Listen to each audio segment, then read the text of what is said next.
Алтайға көктем ерте келді. Аспанның апталап көз аштырмайтын долы бораны, наурыз туа, жынынан айырылған бақсыдай сап тиылып, соңынан жып-жылы леп ескен. Күнден аздана күлімдеп, күміс күні жамылған қырқалар бусанып жатыр. Жылғалардан сылаң қағып су ақты. Маңайдың бәрі сылық-сылық, былық-былық. Жылысайға жете алмастан көңілім алып ұшады. Шәрбәттің бұрында көп ойлаушы едім. Сақманға солардікіне баратын болғалы тіпті көз алдымнан көлбеңдеп кетпей қойды. Биыл біздің 9-шы сыныпқа Сақманға баратын болып, бәрімізді 2-3 топтан әрбір қойшыға бөлді емес пе?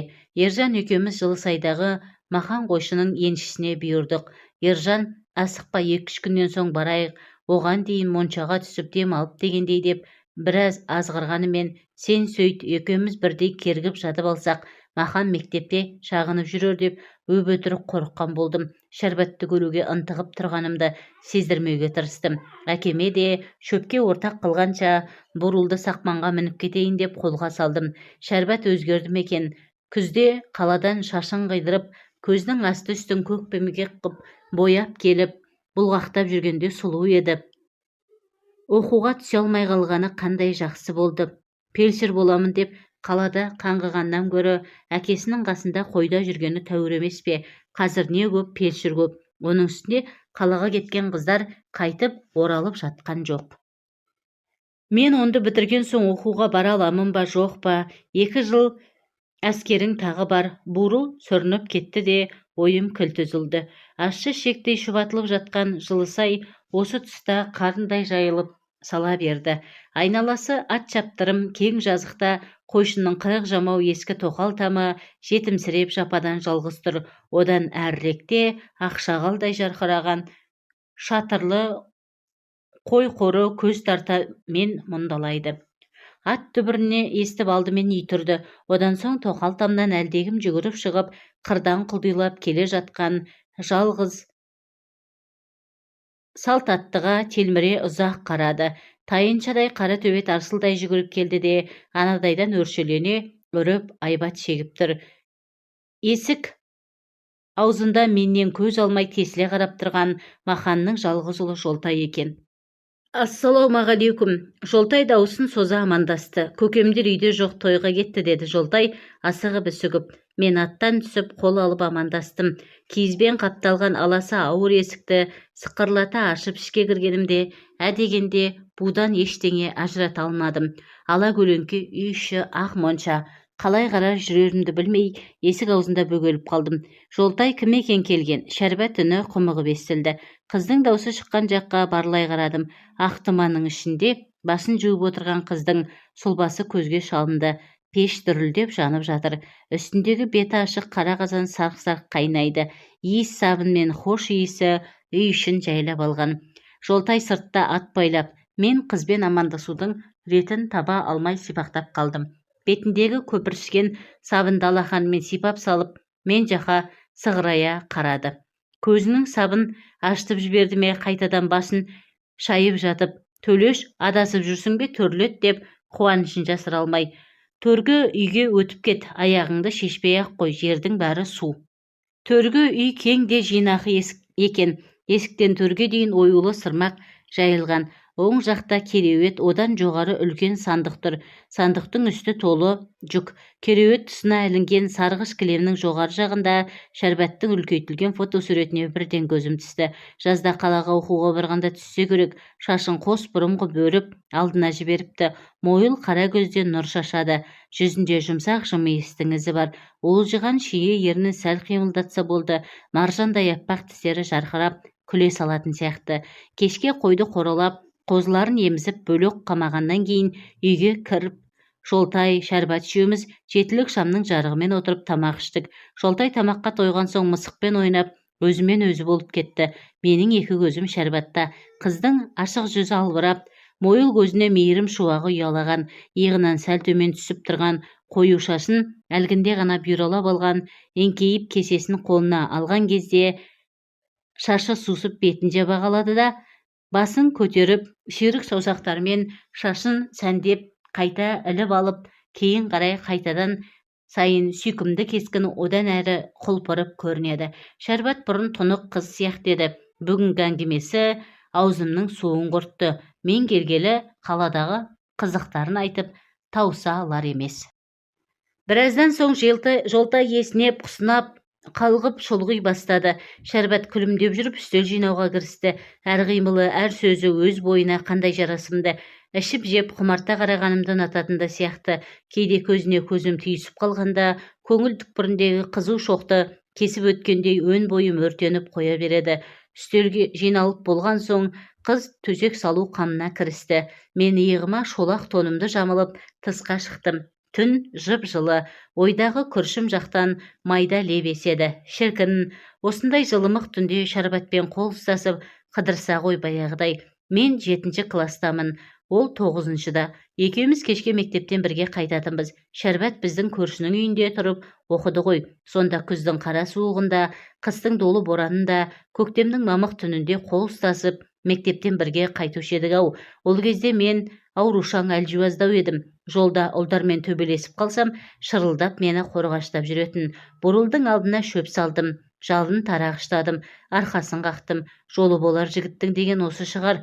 Махандардың тап бүгін тойға кете қалғанын қарашы. Шәрбатқа жасырмай сырымды ақтарайын. Бүгіннен соң ыңғайы келе бермес. Маған төр алдына төсек салып қойыпты. Сол жағымда жайма төсек. Жолтай пысылдап ұйықтап жатыр. Үй іші ұядай жып-жылы.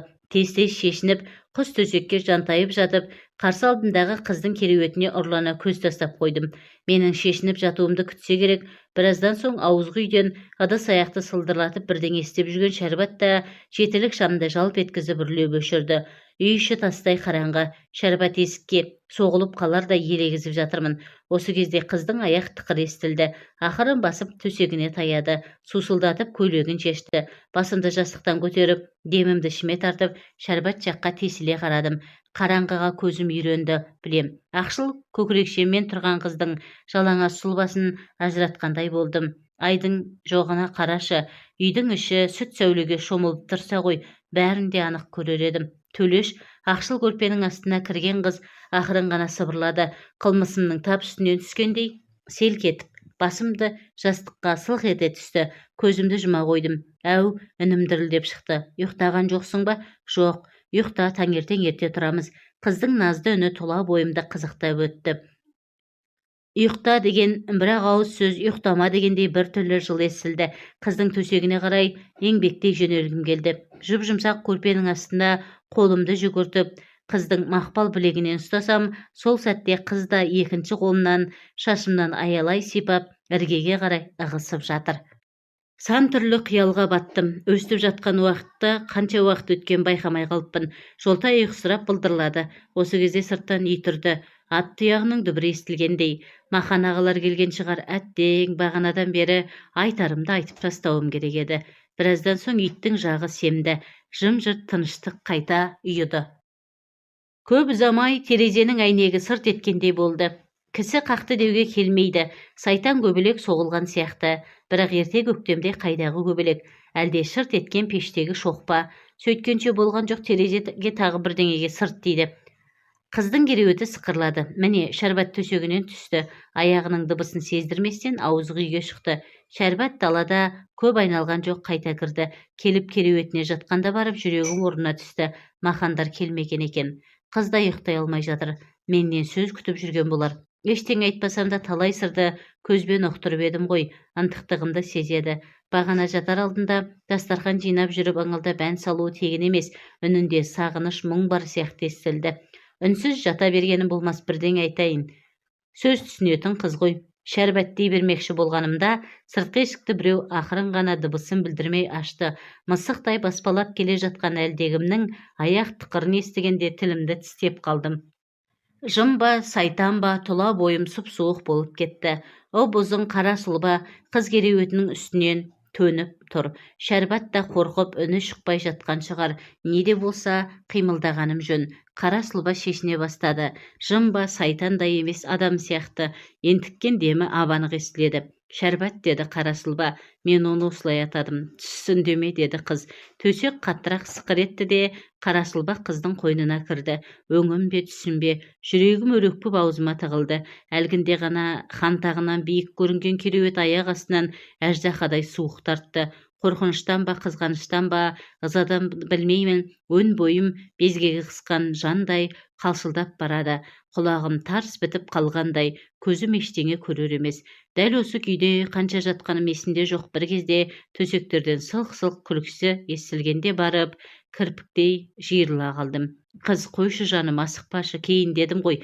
Қарасылба, шыдай алар емеспін. Қыз, шыда, шын сүйсең шыдайсың. Қарасылба, өйтіп қинамашы. Қыз, ұят қой. Қарасылба, кімнен ұят, несі ұят? Балалар ұйықтап жатыр, ертеме кешпе бәрібір болатын нәрсе ғой.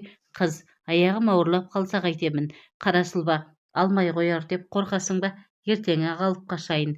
Қыз, о не дегенің жаным, сенемін, сенбесем құшағымда ашамын ба? Қарасылба, сүйетініңді дәлелдеші, тап қазір дәлелде. Бұдан соң қыз бірдеңе айта бастап еді, Қарасылба тұншықтыра сүйіп, сөзін аяқтатпады. Қыз кетәрісіз бұлқынған болды. Жаным, күнім, кейін деп едім ғой, өзім-ақ деп жалынған болды. Қолың қандай қатты еді, аллай, ауырттың деп, тұра тұршы, тұншықтым деп. Бірақ осының бәрі Қарасылбаны өршелендіру үшін айтылған мүлайым сөздей тұрпай естілді маған. Қарасылба қыздың бұл сөздерінің қаперіне де ілген жоқ. Іштегі қыж-қыж қайнаған өрт, тамаққа кептелген өксік бұдан әрі шыдатпады. Көрпені серпе лақтырып, орнымнан ұшып тұрдым. Киім-кешегімді қолтығыма қыса сала, ауызғы үйге атып шығып, апыл-ғұпыл киіне бастадым. Төргейдегілердің сыбыр-көбірі сап тиылды. Алқын-жұлқын сыртқа шықтым. Түн тастай қараңғы, теріскейдің ызғырығы есіп тұр. Қара қатқақты шақыр-шұқыр еткізіп қораға келдім. Кең шарбақтың ішіндегі оттықтың қасында ерттеулі ат тұрып, Қарасылбаныкі екенін бірден білдім. Бажайлай қарасам айғыр екен. Біздің бие оқыранып айғырдың жанындадыр. Қаным басыма бірақ тепті. Бурылды жүгендеп ерттеп міндім де аяңдап қорадан шықтым. Бурыл жүргісі келмей айғырға жалтақтап қояды. Әкеңнің аузын сайқал деп қамшымен бурылды осып-осып жібердім. Мұны күтпеген бурыл тұра шапты. Қара төбет өршелене ұрып, бізді біраз жерге дейін ұзатып салды. Қара түнді қақ жарып ауылға қарай құйғытып келемін. Бетімнен сұп-суық жел осқылайды. Екі көзімнен жас парлады. Алыс сапарға жападан жалғыз аттанғандаймын. Алдым қара түнек, артым тас қараңғылық. Қараңғылықтан шығып, атымды қамшылап, қараңғылыққа асығып бара жатқандаймын. Қу жалған ай.